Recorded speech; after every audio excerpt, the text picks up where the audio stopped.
them almost a year to go through 30 to 32,000 emails. And now, somehow, they were able to analyze 650,000 emails in only 10 days.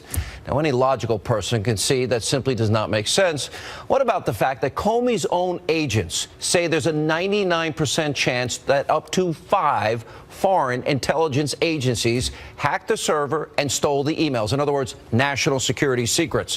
What about the fact that Clinton's team, remember, they used BleachBit to permanently delete 33,000 emails after Clinton was served a subpoena to preserve them?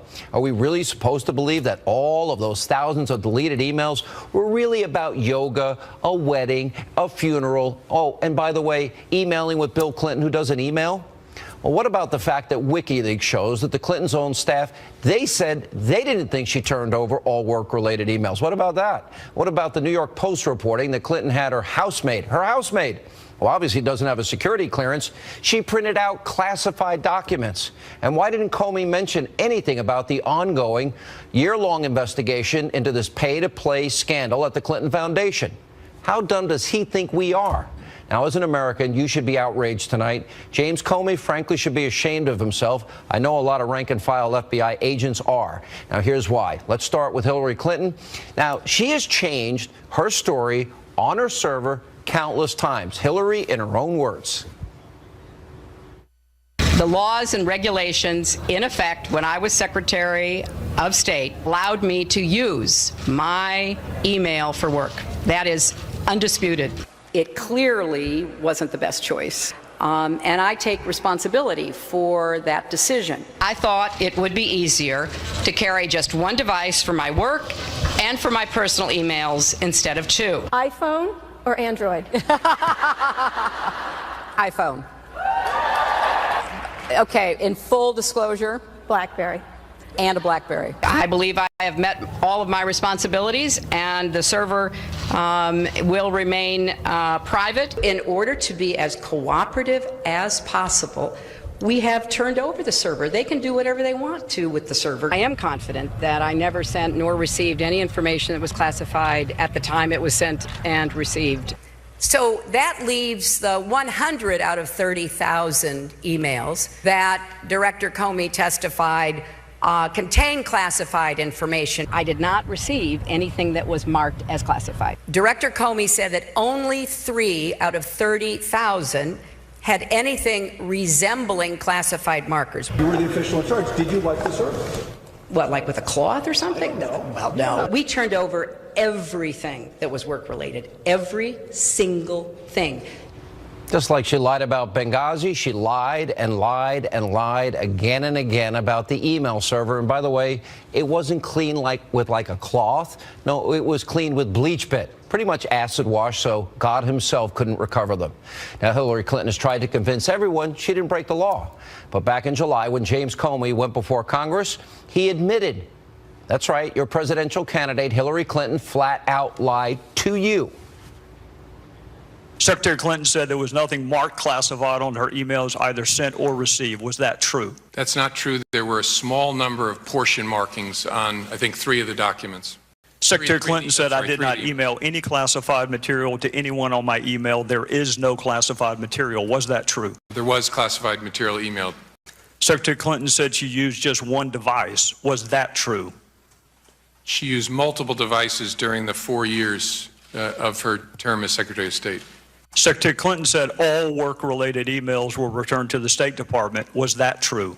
No, we found work-related emails, thousands, that were not returned. Secretary Clinton said her lawyers read every one of the emails and were overly inclusive. Did her lawyers read the email content individually?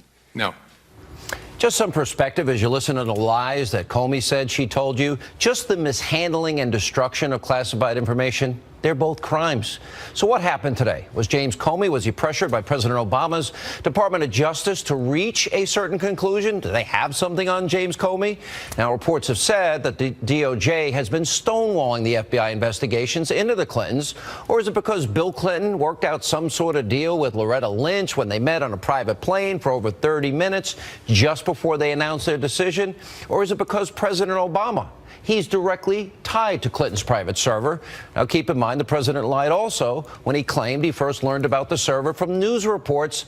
But of course, WikiLeaks debunked that lie, and they showed that he knew that Clinton was using a private server because he was sending her emails on that server. Regardless of whatever it may be, the conclusion is, of course, clear. Comey's protecting Clinton, and just like the abusively biased liberal mainstream media that we learned through WikiLeaks is protecting the Clintons by not covering this, today we learned that John Podesta thought top Clinton aide Cheryl Mills was against Clinton's running. Why? Because of her server scandal, the whole server scandal in total. Now, her own staff repeatedly said the server was a political disaster. We also discovered from a leaked email that Chelsea Clinton was apparently using money from the family foundation for all sorts of things not related to charity. Take a look at what Clinton aide Doug Mann wrote to John Podesta. Quote, the investigation into her getting paid for campaigning using foundation resources for her wedding and a life for a decade, taxes on money from her parents. Band also detailed what he calls Bill Clinton, Inc., an elaborate scheme directly tied to the foundation that the former president used. Why? To enrich himself to the tune of $116 million. And of course, WikiLeaks also exposed how the so-called objective mainstream media, they're completely in the tank for Hillary Clinton. WikiLeaks uncovered that the Department of Justice, the State Department, and of course the White House colluded with the Clinton campaign over this scandal. We're also learning that the Clinton campaign had an agreement with Bernie Sanders, who apparently claimed to have leverage over the senator. Take a look at this email from WikiLeaks about Sanders. Quote, this isn't in keeping with the agreement, since we clearly have some leverage. It would be good to flag this for him. And in a newly released email, CNBC's John Harwood, well, he was seeking advice from John Podesta about what questions he ought to be asking Jeb Bush. There are countless emails that show reporters asking the campaign to approve and publish their stories. And of course, CNN, they had people feeding the questions for debates right to Hillary Clinton. But you got dozens of so-called journalists from all the major outlets except the Fox News channel. They were all invited to eat dinner at Clinton campaign chairman's house, John Podesta. I didn't get the invitation. Now, I said back in 2008 that in America, journalism is dead. But it's far worse than I thought or anyone could have imagined. There's also an AP report that 55% of non-government people who met with then Secretary of State Hillary Clinton while she was in office either gave money or pledged money to the Clinton Foundation. And we can't forget about the tens of millions of dollars the Clinton Foundation has gladly accepted from countries that treat women, gays and lesbians, Christians and Jews horribly. Let's start with Saudi Arabia there. Anyway, here with reaction, the author of the best-selling book Treason, former Speaker of the House, Newt Gingrich. Mr. Speaker, your reaction to James Comey today and what he has ignored up to this point. And we don't hear a word about pay-to-play or the Clinton Foundation or any of these things. So is the voters supposed to go into the ballot box blind? Look, you know, corruption, once it gets settled in, is like a cancer. It just keeps growing and spreading. So you have the Attorney General meeting, as you pointed out, with the former president in a very private meeting on an airplane in a very suspicious way. The very week that they're going to interview his wife, the interview itself is very weird, done in a way that very few FBI interviews are done. Then you have Comey coming out and saying, well, there's really nothing here. A firestorm blows up. FBI agents all over the place are enraged. It's quite clear that the political part of the Justice Department is sitting on the investigative arm of the FBI. Comey then, for whatever reason, decided that the discovery of 650,000 emails required him to reopen the case, which he had closed, by the way. And this doesn't count secondary cases that are out there that are ongoing already. But what's strange, I mean, yeah, I don't know what's going on in Comey's head, to be honest. It's weird. Nobody believes that the federal government is capable of taking 650,000 emails and reviewing them in 8 days. I mean, look how long it's taken them to review stuff over the last year and a half or 2 years. Yet suddenly, just to fit the Sunday before the election, they rush to judgment again. By the way, on a day when the New York Post is reporting that Hillary Clinton was using her maid to print out classified documents, which in itself is a violation. On a day when we're learning that Chelsea Clinton and her husband were apparently inappropriately using the Clinton Foundation resources, and that's Doug Band who's writing that. That's Clinton's guy who's writing that. I mean, this isn't stuff outsiders are making up. So you have all of these additional pieces of corruption, pieces of dishonesty, pieces of violating the law. And in that setting, Comey decides that 2 days before the election, he should announce what? I mean, that there's nothing in the 650,000 emails? Well, I have a simple test for him. If there's nothing there, release them in the morning. I mean, if there's nothing there, why can't the American people see all of this nothing? Why do we have to rely on the totally flawed judgment of an FBI director who I think, sadly, and I say this sadly, is going to go down in history as the man who broke the prestige of the FBI. Here, think about how profound this is on so many different levels, Mr. Speaker. She erased 33,000 emails. She made the decision to erase them. They wanted nobody to see them so bad. They didn't wipe them with a cloth. They acid washed it with bleach pit and got rid of it so nobody could recover it. Then we know specifically things were done. Again, these were under subpoena. Then we know it was on an unclassified, it was on an unprotected server. Now we're told a 99% chance 5 foreign intelligence agencies, hacked into this. I would assume Russia, probably the Iranians, probably the Chinese. The Romanians seem to be able to hack into things. Did anybody feed it to ISIS? Who else might have access to these emails? But isn't all of this obstruction and then the multiple lies to the American people? Here we are 2 days before Election Day. Can she win being a congenital, pathological liar? She can win. Well, I mean, you have most of the elite media desperately trying to prop her up, desperately trying to overstate what Comey said today, desperately hoping they can shove her over the finish line. You have clearly she's in trouble in Michigan. That's why they're going back there. She's in trouble in Philadelphia and in Pennsylvania. They're underperforming in North Carolina. They're underperforming in Florida. As you know, Nevada may be one of their bright spots. We don't know yet. But Colorado seems to be moving towards powerful. Trump, right? From what I'm seeing in Colorado. I was just in Colorado Thursday. It's clearly moving. Yeah. Yeah, I think Colorado's moving towards Trump. I think, by the way, I'm talking to you from Wisconsin, and I've been talking with people in Wisconsin and Minnesota. They're both moving. I now think Ron Johnson is going to get reelected, maybe by a significant margin, and I think he may actually help Trump carry Wisconsin. And you'll notice that today Paul Ryan was very explicit in condemning the whole Hillary Clinton mess, and in specifically calling 4 votes for Donald Trump and saying everybody should vote for Donald Trump. So there's some coming together here.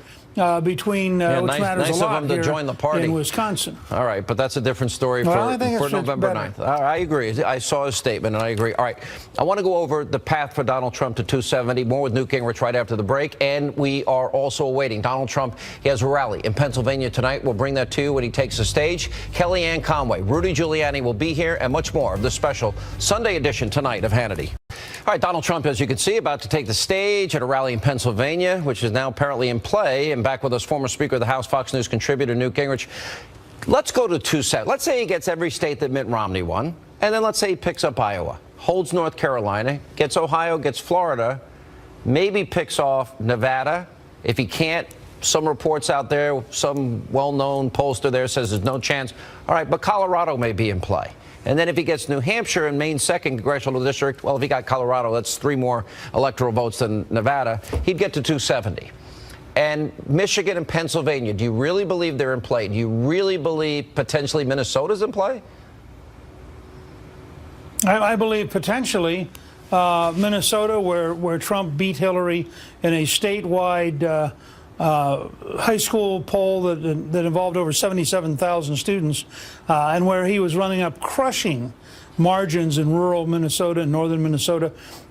Close and I were driving across Wisconsin today with her mother, and I can tell you that in rural Wisconsin, we're seeing 30 or 40 Trump-Pence signs and Ron Johnson signs for every single Hillary Clinton sign. I think we only saw 3 Hillary Clinton signs in a 2-hour drive. in rural Wisconsin. So part of this is going to be a question of do the cities turn out? If, in fact, they cannot get African Americans in Milwaukee or in Minneapolis or in Florida to turn out in the Barack Obama-sized numbers, then I think Hillary has an enormous problem on Tuesday. But I want to make one side note for a second that's really important to recognize here. For all the people who are never Trump and all the people who spent all year yelling at you and me and what a disaster Trump's going to be, everybody now agrees he's going to get more electoral votes than Mitt Romney, period. I mean, even if he doesn't quite get there, he's going to be bigger and stronger and get more votes than Mitt Romney, period. So he's already an enormous force in American politics. I believe the momentum is with him. I believe it's with him in Michigan. I think that Pennsylvania is very tough, frankly, because the Democrats will steal Philadelphia. If they could get an honest count in Philadelphia, I think that Trump will win. I think that he's going to win North Carolina. I think he's going to win Iowa. Clearly, he's going to win Iowa. Ohio. And by the way, this is again one of those great ironies. Everybody sort of sloughs off the fact that he's carrying Ohio. Ohio was at one time the swing state. Now, of course, it's for Trump, so it can't be the swing state, because if it was the swing state and it was for Trump, that would mean he's winning. I'd also point out to you that. Go ahead. You know, I don't want to interrupt you because I got yelled at last week for doing that. But in all seriousness, starting November 9th, win, lose, or draw, we're going to have a narrative about how corrupt this news media industry is. Disgustingly corrupt. And the role that they play in protect. I can't even watch these stupid Sunday shows anymore, or any other cable network, or read any major newspaper, because we now know they're in the tank for Hillary Inc. Yes. All right, Donald. Well, and for left-wing corruption in general. Yeah. Beyond that, but let me just carry one step further and how this is evolving in the next 48 hours. One of the most accurate indicators is what happens to the stock market in the last 90 days. In the last 90 days, we have had the second worst decline in the 90 days before an election, and since World War II. The only 2008 is comparable. That particular indicator, 87% of the time, tells you whether the incumbent party or the challenging party is going to win. It is sending a huge signal that Donald Trump is going to win, because people are looking around saying, wait a second, this economy isn't good enough, and she's going to be worse than Obama for the economy. So there are a lot of indicators out there coming together, I think, that mean I'm now, not just for being on TV and all that stuff and being a cheerleader. I'm personally very optimistic. I think the odds are at least 2 out of 3 that Trump's going to win. And I think this is going to be one of the most exciting election nights of my lifetime. All right, Mr. Speaker, I was there with you in '94. That was one of the most exciting in my lifetime, too. Good to see you. Thank you, Mr. Speaker. Donald Trump's been crisscrossing the nation all weekend long. He'll be on the trail tomorrow. He's tonight in Pennsylvania. When we come back, we'll go back to the speech. We'll also get reaction from Trump's campaign manager, Kellyanne Conway. We'll look at the electoral map. We'll also check in with Mayor Giuliani about James Comey and more on this special Sunday edition of Hannity. Straight ahead. When we win on November 8th, we are going to drain the swamp.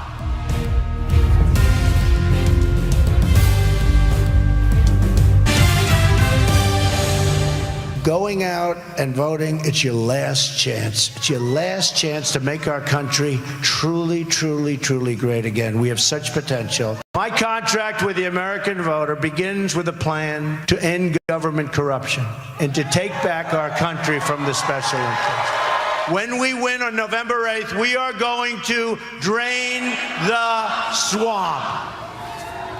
All right, Donald Trump earlier today, of course, promising to drain the swamp of Washington if elected on Tuesday. How can Donald Trump get to the magic number of 270? All right, let's start right here. Let's look at the board. All right, let's start with 2012. These are all the red states that Mitt Romney won. Okay, let's just, for the sake of argument, assume we'll go to 2016, hold all of those states at Mitt Romney. Let's go what if. Okay, I don't think he was just in Iowa. Let's go to Iowa. We'll add, you can look over the left side. Let's add Iowa. Polls show that Donald Trump's doing really well there. Okay, the all-important swing state of Ohio, 18 electoral votes. Let's put that in Donald Trump's column. As you can see, doing well. Now, Georgia, He can't win without Georgia. He's got to have Georgia. Let's go there.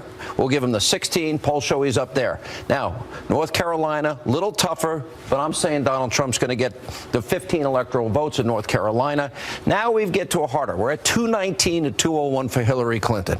All right, very important states left here on the map. Let's go to this state. I don't think Donald Trump can be the president without the state of Florida.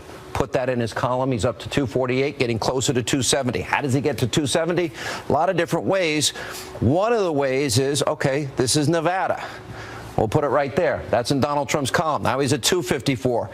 Arizona, 265. Two ways now to get to 270. Add New Hampshire, add Congressional District 1, 269. Now, if he doesn't get Congressional District 2, rather, in Maine, he's at 269, and Clinton potentially could be at 269. What happens then? Congress decides. All right, now, what if Donald Trump wins the great state of Colorado? Okay, but let's say, on the other side, he loses Nevada, where the polls are really close. He's still at 272. Colorado shows that the polls have tightened. Even some polls have Donald Trump up. So that would be an important state. I don't think, if you look at this map, now you've got other possibilities here. Is he going to win Virginia? The hard state for any Republican to win. Is he going to win Pennsylvania? It's a game changer.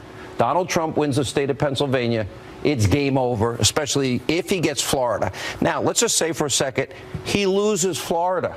Florida's tough. Now he's down to 243. Okay, now he's in a must-win situation. Pennsylvania, that gets him to 263. All right.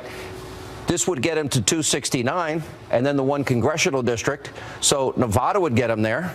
We can hit that button there somewhere. Okay. Well, I guess because it went blue, it doesn't want to go back. I don't know. But obviously, that would get him to 269. Or, of course, you've got up here. You've got Minnesota, you've got Wisconsin, and you've got Michigan. 16 electoral votes, that would put him over the top.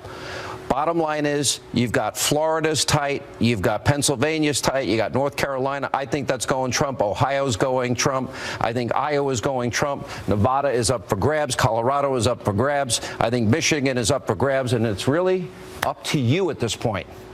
What's going to happen on Election Day? New Hampshire's another tough state.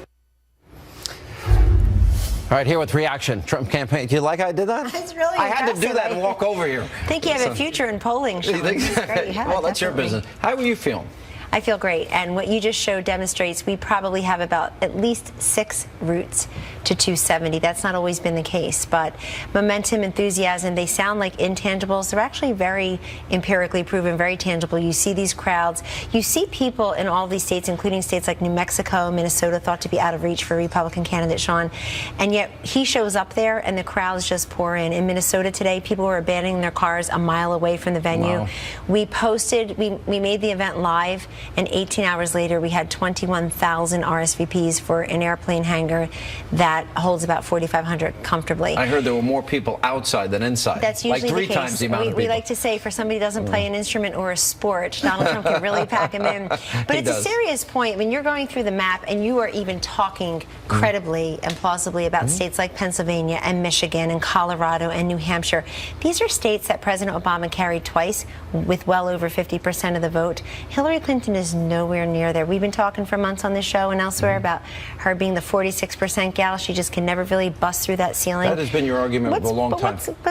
Really, Sean, what's going to convince these undecided voters between now and Tuesday that, you know what, it's okay. I know she lies for a living. I know she's corrupt. I don't much like her. I don't want more of the same. I'm a change maker. I want to drain the swamp, but I think I'll vote for Hillary Clinton. It's all incongruous, and I have faith in the American people, their wisdom, their discernment, and their real appetite to go in a new and different direction. I think the best path for Donald Trump, I think he will get Iowa. I think he will. Look, I believe in polls. Nate Silver once tweeted, Hannity doesn't believe in polls. He cited an online poll. No, I believe in numbers. Nate Silver said today that Hillary Clinton is 1 state away from losing the electoral map. That's a huge turn of events from somebody who 2 weeks ago said the race is practically over. I do think, look at Matt Bevin just in 2014. It was a 12-point swing. Look at what happened in Brexit. I've given at least 15 examples where the polls can be way off. I don't know if they are or not. They're the numbers that we have. You're the pollster.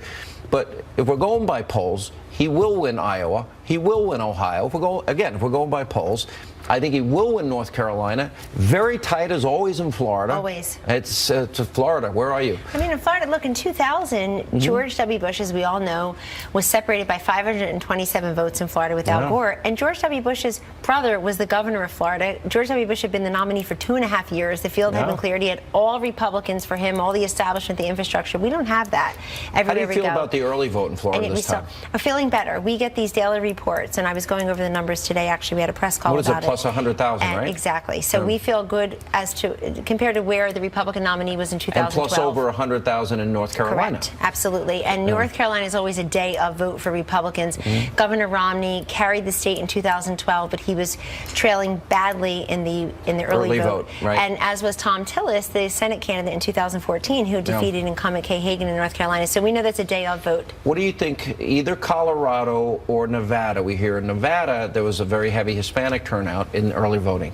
Yes, so Nevada is a place where we need a very strong day of turnout, more than in other places. But we feel really good about our infrastructure there and the fact that we've beefed up our field team to plan for this after we saw some of the early returns last week. Colorado's really been tightening, and it's a place where Hillary Clinton's team felt they had to go back to Colorado. I like the way you swap them out on your board, because for a while our major path included Nevada and not Colorado, but we've had the luxury of late to swap them out. And the fact that we're talking about Michigan, the fact that you're talking in a serious way about Pennsylvania. All right, but is it Pennsylvania is always from a presidential standpoint, my adult life, and that no, not going to happen. Is it different this time? It's different because the candidate is different. The message is about renegotiating bad trade deals, about protecting coal miners and steel workers. Pennsylvania's been hurt so bad. And by the way, very just badly. Fracking for Pennsylvania is huge. But I do always worry about what really goes on in Pennsylvania. The Obamacare premiums are through the roof. Yeah. Well, Philly's about 11% of the vote, and then the surrounding suburbs are about another 23%. So you're talking about a third of the state. We've seen some improved numbers among women in those suburbs around the collar counties. Which would be more likely from your perspective, Pennsylvania or Michigan? We're going for both. We're actually competing very heavily in both. We're putting our two major assets, Governor Pence and Mr. Trump, in both states. What do you put the odds at, Donald? What do you put the odds on Tuesday night?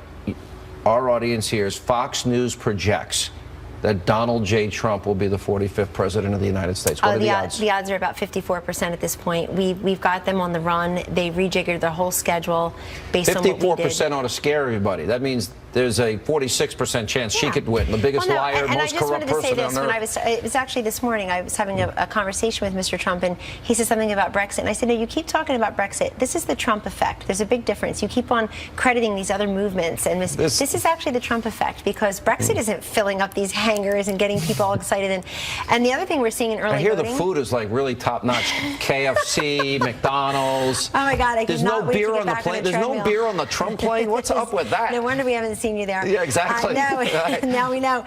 But seriously speaking, the Trump effect, I've been talking about the undercover Trump voter for months, but people say it's shy, it's hidden, they don't want to admit. They're misunderstanding what I mean. Undercover are all these people who say to themselves, I have an excuse to vote against her, I need a reason to vote for him. They have the reason now. They like the 100-day plan, they like the repealing, replacing Obamacare, they love defeating radical Islam. I like what he offered, a new deal for Black America. Yeah, it's all of that. But really, Sean, in the end, are people going to cast a vote for somebody who's never done this before? That's really the undercover Trump vote. And are people going to go against their own either partisan predilections or their past voting behavior? And you see a lot of that. I mean, when Hillary Clinton promised to put the coal industry out of work, that message, it was supposed to be about West Virginia, but it traveled right across to Ohio, Pennsylvania, Michigan, Wisconsin out. And I've got to also credit our running mate, Governor Pence. He's the governor of Indiana. He helps a great deal with the upper Midwest states where we're now competitive.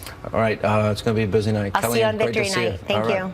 And coming up, former New York City Mayor Rudy Giuliani responds to the news today about James Comey. Also, Sheriff David Clark, Judge Jeanine Pirro, all here on the special edition of Hannity. It's a great job.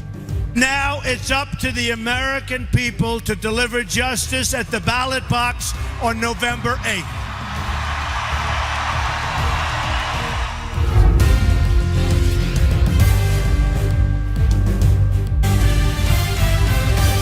Hillary Clinton is guilty. She knows it. The FBI knows it. The people know it. And now it's up to the American people to deliver justice at the ballot box on November 8th. Unbelievable what she gets away with. Donald Trump earlier tonight in Michigan attacking Hillary Clinton over this corrupt email server scandal. Here with reaction, former New York City Mayor Rudy Giuliani. Mr. Giuliani, Mr. Mayor, I want your reaction. Can anybody understand James Comey? Because mishandling classified information is a crime. He admitted she lied repeatedly. Having your maid print out classified information, isn't that a crime? Well, of course it is, Sean. You know, way back in July when we discussed it, I thought Jim Comey reached by far the wrong decision. There was overwhelming evidence that she violated the law. Now, since then, we have this additional evidence that she was giving classified material to her maid who was printing it out for her. And the way it's described in the WikiLeaks email, it was done routinely. Routinely. So if she was completely reckless back in July, this addition of her maid handling classified top secret material routinely makes her beyond recklessly careless. It puts her in the category of intentional crime. Also today, two other major revelations took place that have been buried. Apparently, according to Doug Band, money was used from the Clinton Foundation to pay for the Chelsea Clinton wedding and to pay for a decade of life for them. And then there was a cautionary email sent saying that Chelsea better stop talking about this. And beyond that, there's another email that points out that Chelsea's husband, with Chelsea's help, was going to foundation donors and raising money for his hedge fund. My goodness, I prosecuted major Wall Street stock fraud cases. What is the average American to think when, the FBI... As racketeering cases. I never had evidence like this. In other words, I would have won the cases in 2 weeks instead of 6 if I had evidence. So like we this. have a two-tier justice system. We have or is the FBI saying it's okay to use BleachBit now to delete subpoenaed emails? Is that not? What if I do that? What if you do that? Or to allow maids to send out classified information who do not have top security clearances. There is a sailor who is sitting in prison because he took 2 or 3 pictures on a submarine. Christian Saucier is his name. We're supposed to be a country of justice. Look, using foundation money for their daughter's wedding when they are multimillionaires says to me, once a crook, always a crook. They go back to Arkansas where there were small crooks. Why hasn't Comey well, first of all, we have other FBI agents saying that 5 foreign intelligence agencies, 99% certainty, they've got everything. So she did corrupt our emails. She put it on a server that wasn't secure in the closet of a bathroom of a mom and pop shop. It was hacked into. 5 foreign intelligence agencies get it. Why doesn't he say anything about the Clinton Foundation? Why won't he even acknowledge an investigation's ongoing? And did they interview Marina Santos, the maid? Yeah. As far as I can tell, they never interviewed her. That would be incompetence. That would be breach of any kind of protocol you would have in the FBI. According to these emails, she routinely was using classified information and sending it along to Hillary Clinton. That is a direct violation of at least 4 federal statutes that you and I started talking about a year ago. I never knew the evidence was as strong as this. And then if you think about the fact, there are a lot of people out there who spend a lot of money on their daughter's wedding, and it comes out of their pocket, and it's hard-earned cash. And these people who are multimillionaires were taking money out of the Clinton Foundation that supposedly is supposed to help poor people, and they were paying for their daughter's wedding and for a decade of her life. Come on. Are they crooks? Who's going to win, Mr. Mayor? We got to roll. And they have been since Arkansas, and the liberal press has allowed them to get away with it. And I don't think the American people are going to want to have the Clinton Inc. massive criminal conspiracy in the White House. Are you confident Donald Trump wins on Tuesday night? I am confident in the wisdom of the American people in wanting to have a man who wants to drain the swamp in Washington, I love wants that to phrase. clean this out, and wants to make rules that would prohibit all of this. All right, Mr. Mayor, thank you for being with us as always. We appreciate Thank you. it. Coming up, Donald Trump campaigning today in 5 different states. Coming up next, Sheriff David Clark, Judge Jeanine Pirro. They're here with their reaction and Tuesday predictions on this special edition of Hannity.